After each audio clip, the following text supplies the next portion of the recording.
Hello, আমরা এখন বদ্রীনাথে এসেছি সকালবেলা।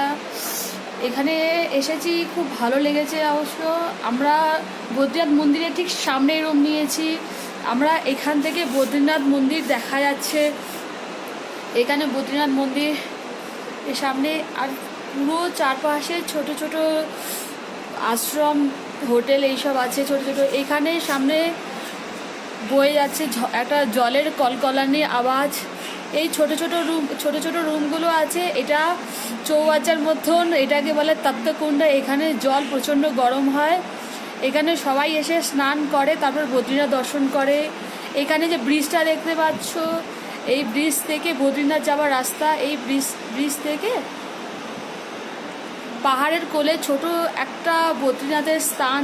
এটা একটা সুন্দর রোমাঞ্চকর পরিবেশ, আর একটা সুন্দর ঠান্ডার একটা আমেজ, কনকনানি ঠান্ডার আমেজ, আর চারদিকে পাহাড়ের কোলে খুব সুন্দর পরিবেশ। এখানে আমরা 4 ধামের মধ্যে এটা সেকেন্ড ধাম কমপ্লিট করলাম আজকে। বদ্রীনাথ অনেক দিনের আশা ছিল আমাদের বদ্রীনাথ আসার।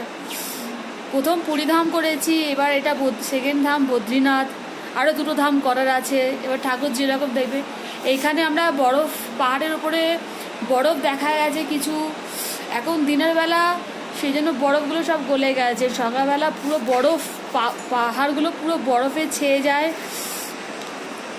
পিছনের দিকে পুরো পাহাড়, পুরো পাহাড়ের কোলের মধ্যে এই বদ্রীনাথের স্থান।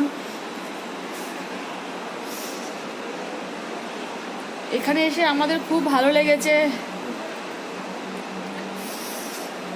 এখানে মন্দিরে ঘন্টার আওয়াজ শোনা যাচ্ছে, খুব ভালো। আমাদের এসে আজকে একটা আশা পূরণ হয়েছে, একটা সার্থক হয়েছে এখানে আসার। এখানে অনেক দিন ধরে আসার ছিল। চলো, বাই।